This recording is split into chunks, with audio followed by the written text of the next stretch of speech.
भारताचे माजी सरन्यायाधीश भूषण गवई यांच्यावर बूट भिरकावल्याच्या घटनेनंतर पुन्हा एकदा सर्वोच्च न्यायालयाच्या कोर्ट रूम मध्ये मोठा राडा झाला।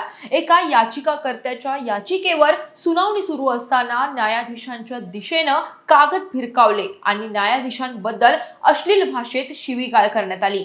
ही सगळी घटना घडत असताना कोर्ट रूम मध्ये शांतता पसरली होती। न्यायाधीशांसह उपस्थित वकील थक्क झाले होते। याचिकाकर्त्याची अरेरावी पाहून सुरक्षा रक्षकांनी तात्काळ त्याला बाहेर काढलं। या संपूर्ण घटनेचा व्हिडिओ वाऱ्यासारखा सोशल मीडियावर व्हायरल होताच अनेकांनी या उद्धटपणा करणाऱ्या वकिलाचं समर्थन केलंय। न्यायाधीशांचा अपमान करून सुद्धा या वकिलाचं समर्थन का केलं जात आहे? या याचिकाकर्त्यावर न्यायाधीशांशी हुज्जत घालण्याची वेळच कशी आली आणि बंद कोर्टरूम मध्ये नक्की काय काय घडलं हे जाणून घेण्यासाठी व्हिडिओ शेवटपर्यंत पहा। नमस्कार, मी अक्षता, आपण पाहत आहात मुंबई आउटलुक। देशाची न्याय व्यवस्था ही देशाचा कणा मानली जाते, मात्र जेव्हा याच न्याय व्यवस्थेत न्यायासाठी विलंब होतो तेव्हा सहनशीलता संपायच्या मार्गावर असते। सर्वोच्च न्यायालयात काल 10 जुलै रोजी सर्वोच्च न्यायालयात न्यायमूर्ती के.व्ही. विश्वनाथन आणि न्यायमूर्ती आलोक आराधे यांच्या खंडपीठासमोर एका प्रकरणाची सुनावणी सुरू होती। प्रबल प्रताप नावाचा याचिकाकर्ता, जो स्वतः एक वकील आहे, त्यानं आपली बाजू मांडायला सुरुवात केली। काही क्षणातच प्रबल प्रताप याचा सूर बिघडला।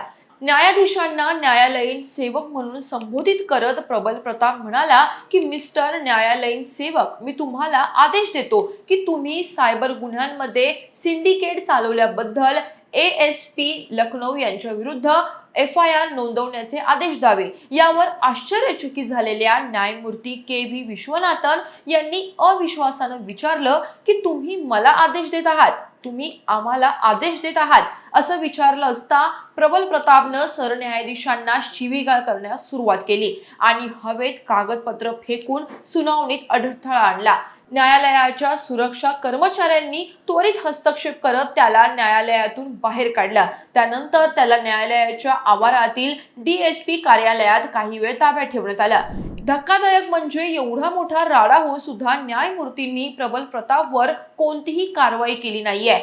न्यायमूर्ती के.व्ही. विश्वनाथन म्हणाले की तो खूप अस्वस्थ आहे, हे सर्व त्याच्या निराशेमुळे आहे। आम्हाला फक्त त्याच्याबद्दल सहानुभूती आहे, आम्हाला त्याच्या विरुद्ध कोणतीही कारवाई करायची नाही। जिथपर्यंत प्रकरणाचा संबंध आहे, आम्हाला आक्षेपार्ह आदेशात हस्तक्षेप करण्यासाठी कोणताही ठोस आधार आढळत नाही असं त्यांनी स्पष्ट केलं। पोलीस आणि सूत्रांनुसार इटावाचा रहिवासी असलेला प्रबल प्रताप पूर्वी लखनौच्या जानकीपुरम भागातील एका भाड्याच्या घरात राहत होता आणि विकासनगर येथील डुप्लेक्स टेक्नॉलॉजी या खासगी कंपनीत तो काम करत होता। मात्र कंपनीतील एका महिला कर्मचाऱ्यानं प्रबल प्रताप विरुद्ध तक्रार दाखल केली। तक्रारीचं गांभीर्य लक्षात घेऊन कंपनीनं त्याला कामावरून काढून टाकलं। यानंतर प्रबल प्रतापनं कंपनीवर कारवाईची मागणी केली आणि FIR दाखल करण्याचा प्रयत्न केला। FIR नोंदवला न गेल्यानं प्रबलनं सीमा शुल्क न्यायालयात कंपनी विरोधात याचिका दाखल केली। न्यायालयानं त्याची याचिका तक्रार म्हणून नोंदवली, पण प्रबल FIRच्या आपल्या मागणीवर ठाम राहिला। त्यानंतर त्यानं उच्च न्यायालयात धाव घेतली, पण तिथंही त्याची याचिका फेटाळण्यात आली। उच्च न्यायालयाच्या आदेशाला आव्हान देत प्रबल प्रतापनं सर्वोच्च न्यायालयात धाव खरी घेतली, पण सर्वोच्च न्यायालयानेही हायकोर्टाचा निर्णय योग्य ठरवत हे प्रकरण कायमचं बंद केलं। या संपूर्ण घटनेमुळे सर्वोच्च न्यायालयातील सुरक्षा व्यवस्थेवरही अनेक प्रश्नचिन्ह उपस्थित झालेत। या प्रकरणात आणखी एक महत्त्वाचा मुद्दा म्हणजे संबंधित व्यक्ती वकील असल्यास त्याच्यावर होऊ शकणारी शिस्तभंगाची कारवाई। बार काउन्सिल प्रबलवर कारवाई करू शकते। जर एखाद्या वकिलानं नियमांचं पालन केलं नाही तर त्याच्यावर वकील कायदा 1961 अंतर्गत कारवाई केली जाऊ शकते। एवढंच नाही तर वकील दोषी आढळला त्याला काही कालावधीसाठी वकिली करण्यापासून बंदी सुद्धा घातली जाऊ शकते। गंभीर प्रकरणांमध्ये तर बार काउन्सिलच्या यादीतून अशा वकिलांचं नाव सुद्धा काढलं जातं।